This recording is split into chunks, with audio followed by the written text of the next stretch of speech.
हालांकि जो कंटेंट हैं अभी तक इस पूरी रिपोर्ट को लेकर वो सार्वजनिक नहीं किए गए हैं, तो क्या ऐसी भी संभावना है बहुत सारी बातें कोर्ट इस जांच से जुड़ी हुई उसे पब्लिकली इस डोमेन में ना रखें? क्या ये भी संभावना है?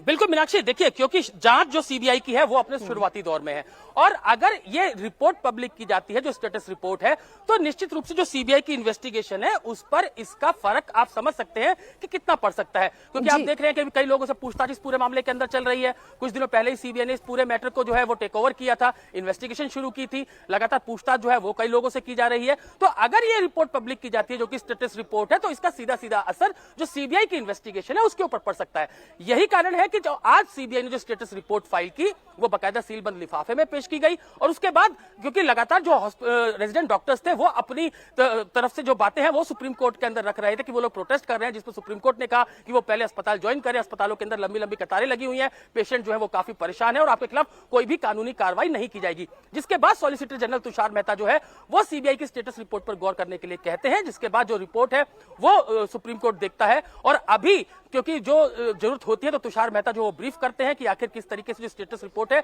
उसमें क्या क्या चीजें हैं और इसके अलावा जो सीजीआई की जो अगुवाई में जो बेंच है वो अब इस पूरी स्टेटस रिपोर्ट जो सीबीआई ने फाइल की है उसको लगातार पढ़ रही है। तो इसकी संभावनाएं काफी कम है कि इस स्टेटस रिपोर्ट को जो है वो पब्लिकली किया जाए, लेकिन जो रिपोर्ट है उसके आधार पर जो सुप्रीम कोर्ट है वो क्या फैसला सुनाती है ये देखने वाली बात होगी। लेकिन अभी स्टेटस रिपोर्ट क्योंकि जो सीजीआई की बेंच है वो पढ़ रही है, इसको पढ़ने में काफी अभी थोड़ा समय लग सकता है क्योंकि स्टेटस रिपोर्ट जो फाइल की गई है उसको समझना, उसको देखना और उसके बारे में अगर कोई भी जरूरत सीजीआई की बेंच को होगी, जो समझना वो चाहते हो, जो पूछना चाहते हो, तो उसको तुषार मेहता जो है वो सीजीआई की बेंच को ब्रीफ करेंगे। तो उससे पहले जिस तरीके से लगातार डॉक्टर्स को वापस अपने हॉस्पिटल ज्वाइन करने की अपील सीजीआई कर रहे थे, सीजीआई ने कहा कि उनको काफी सारे ईमेल्स जो है वो डॉक्टर्स की तरफ से मिले हैं। ये जो ईमेल्स है लगभग 50 से ज्यादा है जो कि सीजीआई को मेल किया गया है और उसमें यह कहा गया है कि उनको 36 से 48 घंटे काम करना पड़ता है। और इस पर सीजीआई ने भी यह कहा कि वो जब अपने एक रिश्तेदार के लिए सरकारी अस्पताल में गए थे तो वो वहां पर फर्श पर सोए थे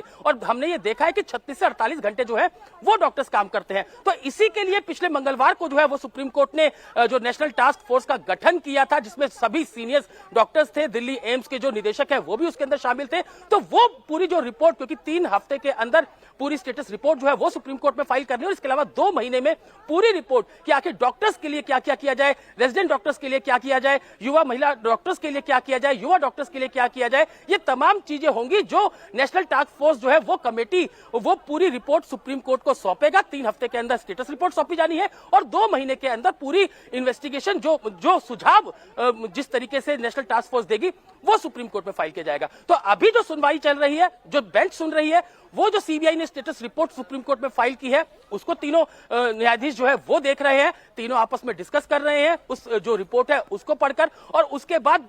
ये देखा जाएगा क्योंकि अगर बीच में कुछ भी समझने की जरूरत होती है, कुछ पूछना होता है तो सीजीआई बाकायदा तुषार मेहता से पूछते हैं, तुषार मेहता जो है वो उनको उसके बारे में बताते हैं। तो अभी जब ये स्टेटस रिपोर्ट पूरा सीजीआई जो बेंच है वो पढ़ लेगी, उसके बाद किस तरीके का आदेश इस पूरे मामले में आता है, जो स्टेटस रिपोर्ट सीबीआई ने फाइल की है वो देखने वाली बात होगी, वो काफी इंपॉर्टेंट होगा। लेकिन इस बात की संभावना काफी कम है कि जो सीबीआई की इन्वेस्टिगेशन है, जो स्टेटस रिपोर्ट है उसको पब्लिकली किया जाए क्योंकि इससे जो सीबीआई की इन्वेस्टिगेशन है वो हैम्पर हो सकती है, प्रभावित हो सकती है। यही कारण है कि आज सुबह जब सुप्रीम कोर्ट के अंदर ये पूरी इन्वेस्टिगेशन रिपोर्ट, जो स्टेटस रिपोर्ट है वो फाइल की गई थी तो बाकायदा सीलबंद लिफाफे के अंदर फाइल की गई थी। इसके लिए जो पश्चिम बंगाल सरकार ने जो अपनी रिपोर्ट पेश की है, जो कि आरजी कर अस्पताल के अंदर 5 से 7 हजार लोग घुस जाते हैं, तोड़फोड़ करते हैं, उसमें किस तरीके की इन्वेस्टिगेशन अभी तक बंगाल सरकार ने की है, कोलकाता पुलिस ने की है, उसकी स्टेटस रिपोर्ट भी सीलबंद लिफाफे के अंदर सुप्रीम कोर्ट में जो है वो दाखिल की गई थी। उस दोनों के ऊपर सुप्रीम कोर्ट ने सुनवाई करनी है। सुप्रीम कोर्ट के अंदर यह सुनवाई काफी लंबी चल सकती है मीनाक्षी, जैसा पिछली बार हमने देखा था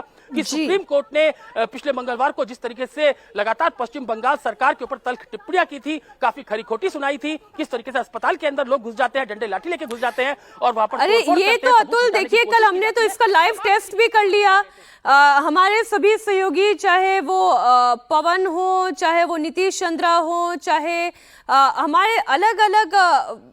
स्टेट से ब्यूरो जो हैं वो अस्पतालों में जाकर खुद चेक करके आ गए कि कोई भी जाके रेस्ट रूम में जा सकता है जहां पे डॉक्टर्स आराम करते हैं। आराम करने वाली जगह पर एकमात्र बेड है, उसमें अब महिला डॉक्टर आराम करे या पुरुष डॉक्टर आराम करे। जहां तक वॉशरूम की सुविधा है वो भी अलग अलग नहीं है। बेड हैं तो टूटे हुए हैं, चदरें हैं तो गंदी है, चेयर हैं तो बाबा आदम के जमाने की है। तो इतना तो तय है कि इस देश के सरकारी अस्पतालों में जो रेजिडेंट डॉक्टर्स हैं, खास तौर पर हम सीनियर डॉक्टर्स की बात नहीं कर रहे हैं, लेकिन जो रेजिडेंट डॉक्टर्स हैं, इनफैक्ट जो जूनियर डॉक्टर्स भी हैं, जो ट्रेनी हैं, इंटर्न्स हैं, उनके लिए काम करने लायक सिचुएशन नहीं है, इनह्यूमन कंडीशन है। और आज अतुल सुप्रीम कोर्ट में जब सीजीआई ये कहते हैं कि मैं खुद जब अपने परिवारजन को किसी को दिखाने गया तो मुझे भी वहां पर फर्श पर सोना पड़ा, ये इस देश के अस्पतालों की हकीकत है।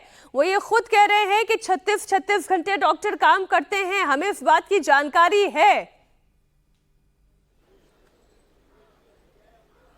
बिल्कुल मीनाक्षी, देखिए जो सुनवाई इस समय चल रही है उसमें जिस तरीके से पहले रेजिडेंट डॉक्टर्स जो है वो